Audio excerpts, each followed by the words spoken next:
Olá, meu amigo, olá, minha amiga. Sim, estamos aqui em mais um meu, seu, nosso Adnocast, o podcast da Adnotari.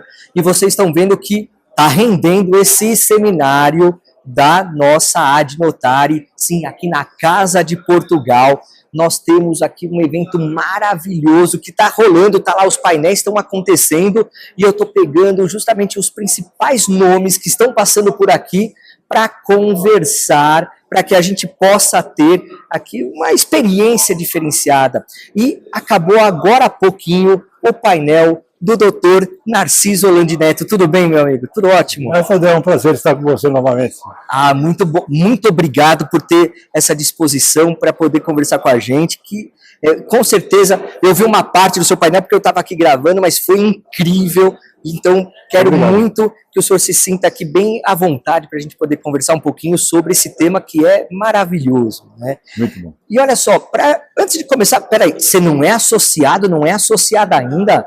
Então, entre agora, www.adnotari.org.br e faça já a sua associação. Aproveita, mexe aí no Instagram, @Adnotari, segue toda terça-feira, papo acadêmico, 8h30 da manhã, com o grande Marcos Vinícius Kikunaga.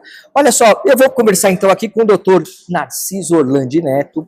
Ele é desembargador aposentado do Tribunal de Justiça de São Paulo, está advogando e tem uma experiência maravilhosa na área do direito notarial e registral, que a gente vai absorver aqui um pouquinho. Vamos conversar um pouquinho sobre uso capião extraordinária. 10 anos que nós temos essa possibilidade.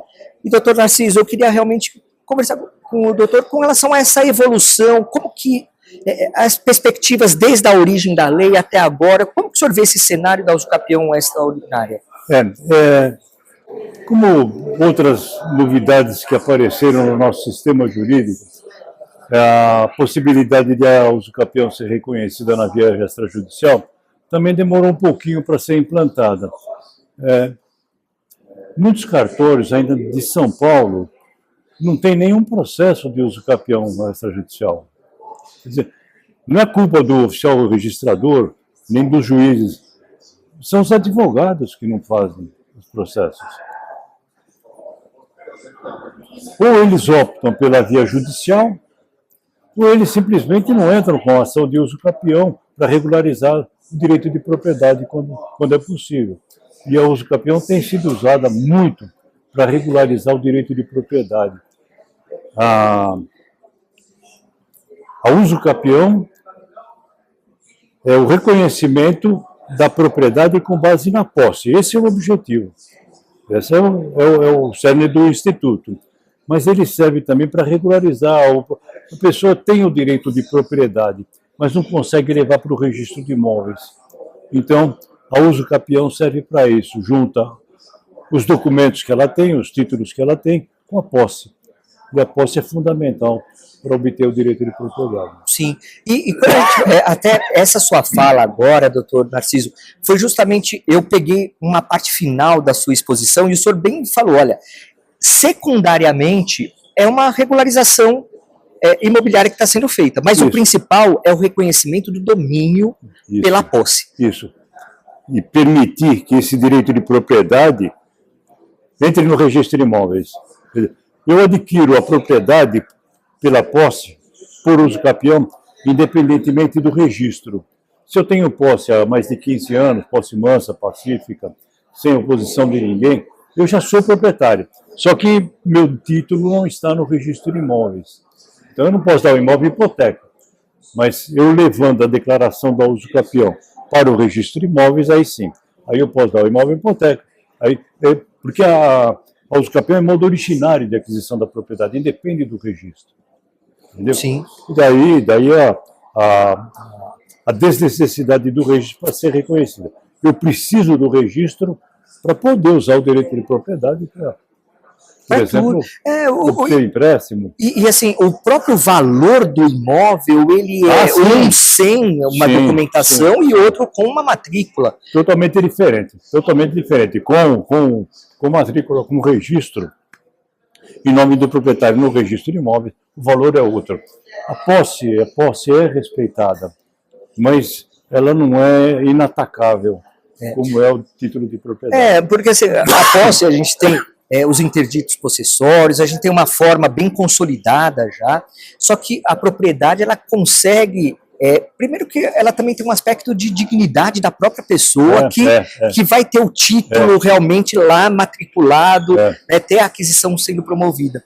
Agora, com relação ao usucapião extrajudicial, doutor Narciso, o que o senhor vê como os principais gargalos dessa aplicação mesmo da forma extrajudicial? Veja, não se pode considerar o usucapião extrajudicial como um gargalo ou como um processo demorado, nesse sentido. Isso, porque assim, porque muitas vezes, pela ignorância das pessoas, e às vezes até o senhor tocou até num assunto, olha, muitas advogadas não sabem desse caminho do extrajudicial, né?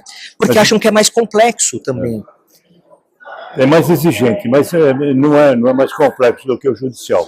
A demora no processo extrajudicial não pode ser criticada, porque ela só ocorre quando há muita dificuldade de encontrar as pessoas que devem ser notificadas e de notificar essas pessoas. Mas olha, há 10 anos atrás, sabe quanto tempo demorava o usucapião judicial em São Paulo, na Vara de Registros Públicos? Anos. 11, 12 anos. Nossa, isso em primeira instância. Em primeira instância. Sem contestação. Sem contestação. Por conta de todas as notificações que eram necessárias. Milhares de ação de usucapião em cada vara. Nas 2 varas de registro público de São Paulo. Sim. 20 mil ações de cada uma. Nossa. Então a demora era essa. Nós, no escritório, tivemos uma usucapião sem contestação, sem impugnação, demorou 12 anos para sair a sentença. Então, o processo extrajudicial demorar 1 ou 2 anos parece excessivo, mas não é. Não é. Ainda é mais rápido do que o judicial. Ainda é mais rápido do que o judicial. E uma fala que o senhor trouxe na palestra, que eu também pude observar, não podemos trocar celeridade por segurança, ou melhor, trocar a segurança jurídica pela celeridade. Não pode. Né? O usucapião é modo de aquisição da propriedade, mas é também modo de extinção da propriedade, é a prescrição extintiva do direito de propriedade. Se eu adquiro a propriedade pela usucapião, alguém está perdendo a propriedade. Sim, naturalmente. E o direito de propriedade é garantido constitucionalmente, é direito fundamental. Então, para eu tirar o direito de propriedade de alguém, é preciso que esse alguém tenha pelo menos o direito de defesa. Mesmo na via extrajudicial, não se pode absolutamente dispensar a notificação do proprietário, porque ele vai perder o direito. Agora, doutor Narciso, qual que seria o mais difícil da usucapião extrajudicial, tirando as questões das notificações? A prova da posse realmente é complicada? A prova da posse é difícil. A prova da posse nem sempre é simples. Quando a pessoa, vamos dizer, mora no imóvel ou utiliza o imóvel no seu trabalho, então fica fácil de provar a posse. Pode haver alguma dificuldade para provar o tempo dessa posse, mas a posse não. Agora, quando se trata de um terreno sem edificação, sem utilização, ele não é impossível de ser objeto de posse. Claro. Mas a prova da posse fica mais difícil. Sim. Mas não existe nenhuma plantação, não existe nenhuma construção, não existe nenhum trabalho, não existe nenhum animal, não existe nenhuma árvore frutífera. Não obstante, eu posso ter posse. Ainda que para especulação, mas eu posso ter posse. Claro. Aí a gente entraria nas teorias da posse, subjetiva. A prova é mais difícil. A prova é mais difícil. Sim, com certeza, porque quando a gente fala em posse, a gente está falando de uma situação de fato. É fato. Posse é fato. Então, eu posso... Aí está precisando de... olha, então... daqui a pouquinho a gente já encerra, porque estão chamando o senhor para um painel. Ele vai para o painel. Olha só, já. O senhor vai participar de outro painel agora? Não, meu painel terminou já. Já? Ô, Heitor, meu amigo, estamos ao vivo aqui, ao vivo. Doutor Narciso precisa ir lá para outro painel? Precisa? Não. Eu preciso? Sou eu agora que falo lá? Nossa!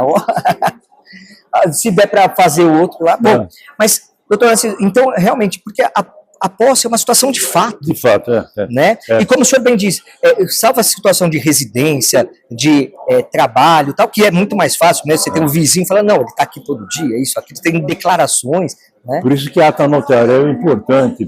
As declarações que o tabelião coloca na ata notarial, por constatação dele, são muito importantes.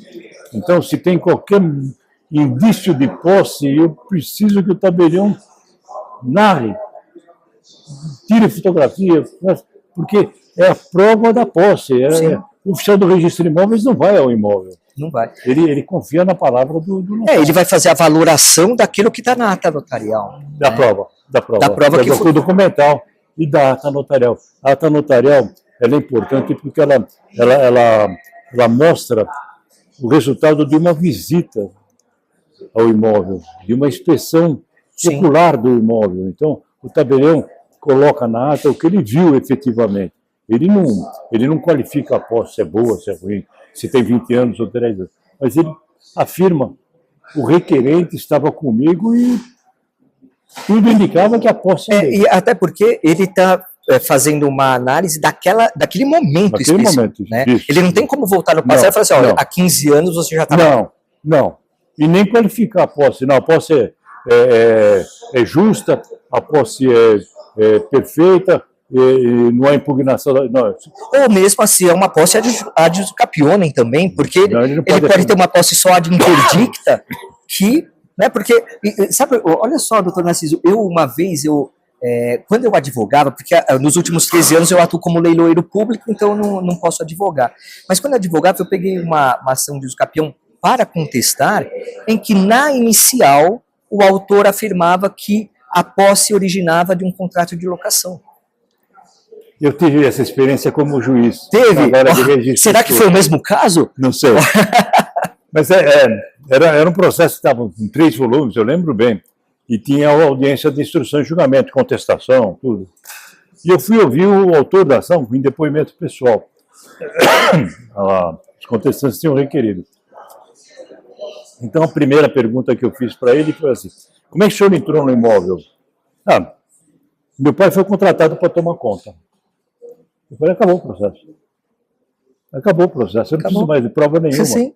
A ação é improcedente, a posse dele é precária, ele tem a posse justa, ele tem a posse direta, mas não tem a posse indireta. Claro, que é o pressuposto básico. Então, encerrou ali a ação. Quer dizer, no seminário ali, alguém trouxe um exemplo de o advogado que juntou o contrato de comodato, em que o comodatário era o autor do requerimento. Como é que foi? Não pode provar posse justa para usucapião com base no contrato de comodato? Não tem que lhe dá posse apenas direta do imóvel. Não. Então, realmente, e aí é um despreparo técnico de sobremaneira, né? Não fica impossível, mas é muito mais difícil. É claro que você tem que ter aquela transmudação da posse. Isso. E a caracterização do momento da transmudação da posse que é complicada, né?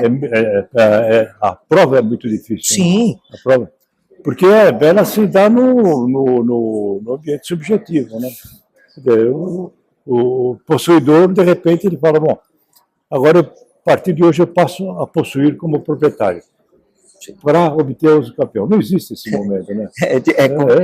E eu inauguraria um prazo novo também, né? Porque até então... Sim, a posse tem que ser contada da intervenção. Desde aquele... O passado não pode contar. Sim, porque o título que ele exercício era outro. Não era justo. Com certeza.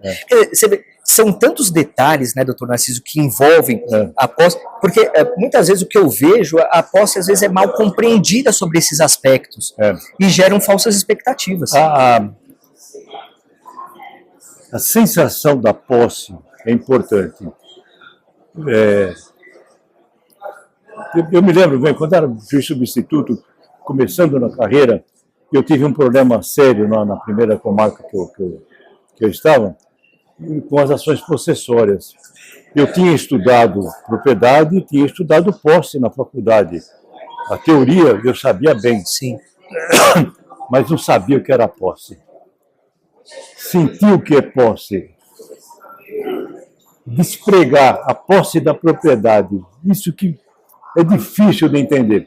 E só quando a pessoa tem essa percepção é que ela entende realmente o que é posse. Sim. E o que é posse para uso capião.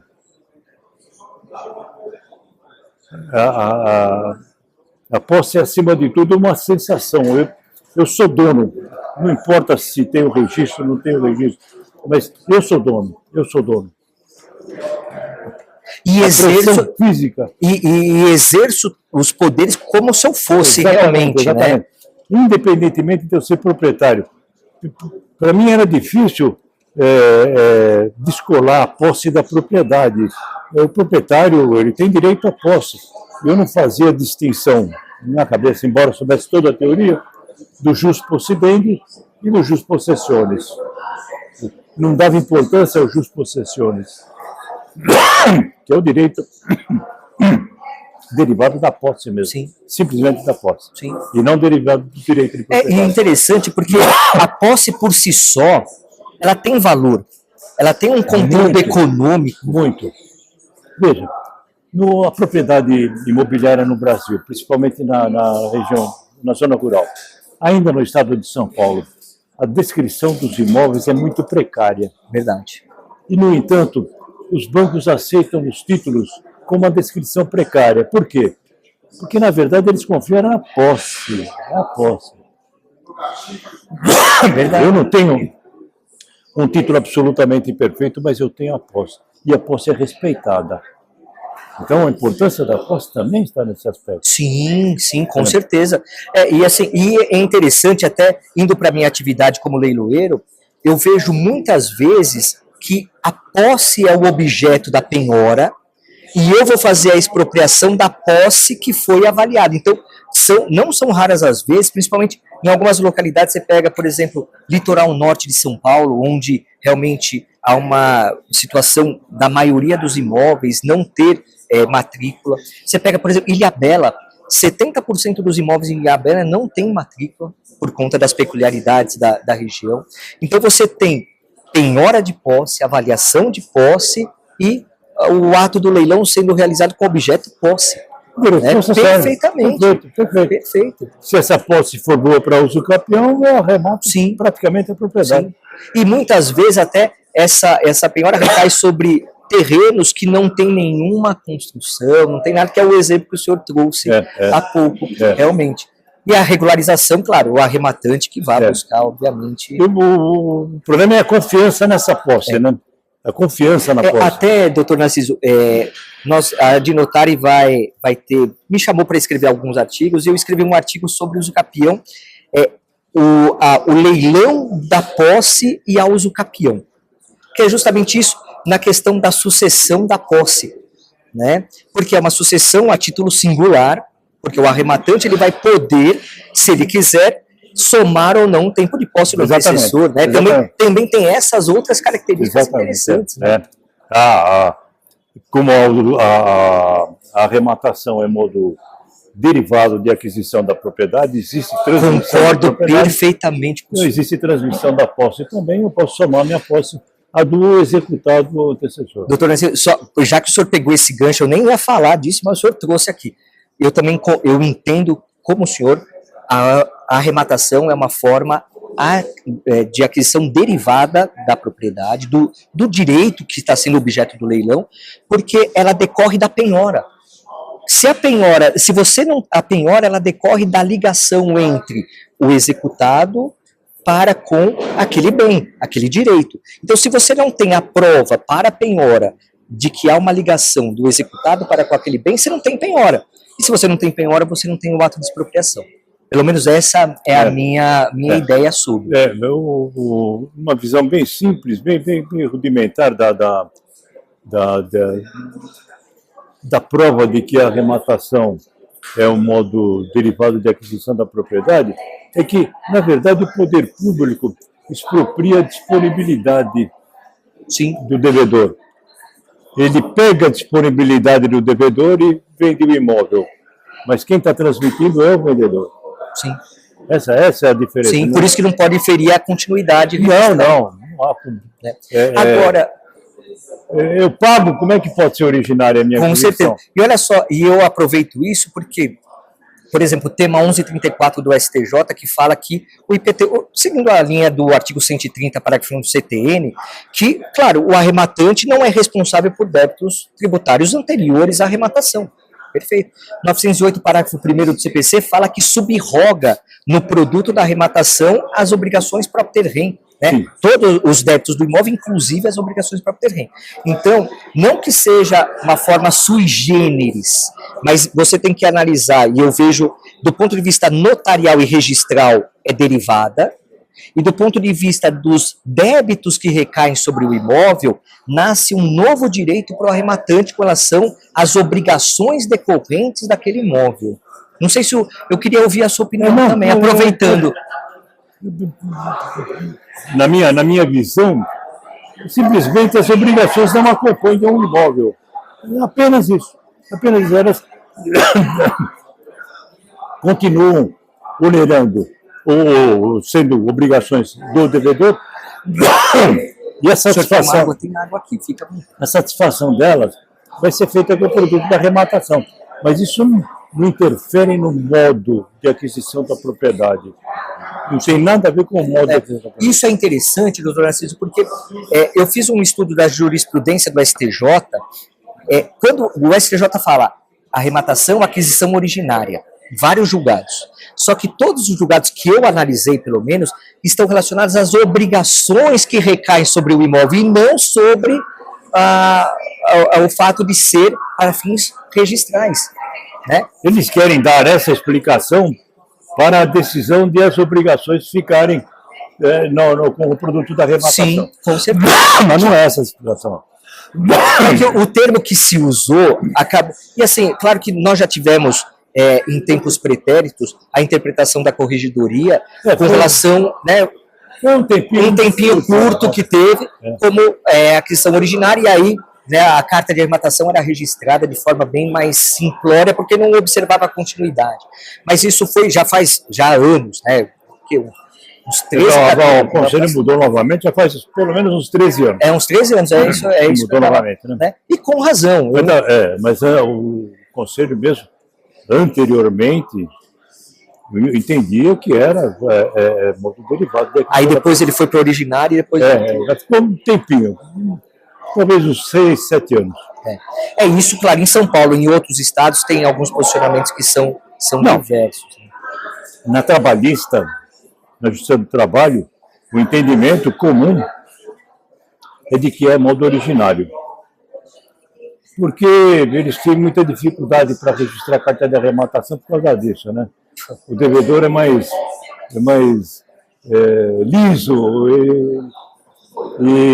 então eles, com essa teoria de que é o modo originário de aquisição da propriedade, não importa se tem continuidade, se não tem continuidade, se tem dívida, se tem penhora, registra a arrematação e acabou.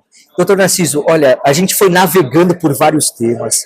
É sempre muito bom ouvi-lo, porque o senhor tem uma experiência maravilhosa, um conhecimento incrível. Eu queria agradecê-lo por estar aqui. Eu queria... eu tenho um presente para o doutor. Tem um presentinho. Mas, esse presente vem com uma troca. Porque não é de graça, né? Não tem almoço grátis, não é isso? Tá bom. Então, a gente vai fazer um quadro aqui que eu vou fazer uma pergunta para o senhor, que é para conhecê-lo melhor e saber quem é mais o doutor Narciso Orlandi Neto. Então, nós vamos para agora o nosso quadro Adnoesc. Neste momento, eu vou fazer uma pergunta para o doutor Narciso. É uma pergunta mais pessoal, porque a gente quer saber mais do senhor. E assim, com sua experiência, eu quero perguntar uma coisa, doutor Narciso. Se o senhor voltasse agora lá para os tempos da faculdade, para os bancos acadêmicos, o senhor fez arcadas? Fez. O senhor volta lá para as arcadas. O que o senhor falaria para o Narciso que acabou de entrar na faculdade? Olhando para trás essa trajetória linda do senhor, como magistrado, desembargador, agora advogando, olhando para trás e falando para ele, o que o senhor diria para o Narciso recém lá, bicho na faculdade, pensando no pendura, pensando na piruada, o que o senhor diria para ele? Estuda mais, rapaz. Sim. É claro, o tempo de estudante é tempo de estudante, ninguém pode mudar isso. Mas no tempo de faculdade, que eu já trabalhava, tinha muito problema. Mas antes da faculdade, por que eu não li mais? Né? Por que eu não estudei mais? E disso eu me arrependo. E eu podia ter sido mais útil para a sociedade. Mas acho que vivemos um momento na plenitude, não foi? Não me arrependo disso, mas me arrependo de não ter lido mais. Olha, e eu vejo com inveja, com santa inveja, juristas com uma formação humanitária, humanística muito grande. E eu invejo. Falo, puxa vida, se eu tivesse estudado, eu poderia chegar perto disso, né? Não, mas eu poderia ter chegado perto disso, poderia saber muito mais do que eu sei hoje. E o que eu sei hoje é fruto de estudo que me faltou no passado. Mas imagina o seguinte, doutor Narciso, se o senhor chegou onde chegou, se o senhor conquistou tudo, se o senhor é uma sumidade no direito, assim, uma pessoa incrível no direito notário e registral, imagina se tivesse estudado mais. Pô! Não, que maravilha. Ó, o senhor fez por merecer. Muito obrigado. O nosso presentinho, uma caneca da Adnotari. Muito obrigado. Olha, eu não sei como agradecê-lo. E queria que o senhor deixasse a sua mensagem final para as pessoas. Bom, eu quando eu recebi o convite para o simpósio da Adnotari, eu aceitei prontamente, porque eu fico muito honrado com esses convites. Eu acho até que me dão uma importância que eu não mereço. Mas eu gosto bastante de participar, de ter esse contato com advogados, com notários e registradores que vêm nos assistir. Eu fico engrandecido com essas reuniões. Tenha certeza que é nós que ganhamos com a sua presença, com as suas ponderações, sempre bem abalizadas, com fundamento, e assim, com a experiência. Eu acho que a experiência que o senhor tem como magistrado, que agora é aplicado para a advocacia, isso é inigualável. Não é isso? Eu, como advogado, eu já estou alcançando o tempo que eu fiquei na magistratura. Já? Eu fiquei lá como juiz 28 anos e eu já estou com 24 anos de advogado. Parece! Nem parece, doutor. Para mim também, parece que outro dia que eu comecei a advogar. Que maravilha. Muito obrigado mesmo. Obrigado. E olha, meus amigos, que encontro incrível aqui. Obrigado por estarem aqui até o final. Lembre-se, curtam, compartilhem, assistam os outros episódios. Não é associado ainda? Corre lá, www.adnotari.org.br. Faça já sua associação. Nos siga nas redes sociais, @adnotari, lá no Instagram. É isso aí, meu amigo, é isso aí, minha amiga. Mais uma vez, obrigado, doutor Narciso. Obrigado mesmo. E bora lá, bora que dá. É isso aí, meu amigo, minha amiga. Até mais, tchau, tchau.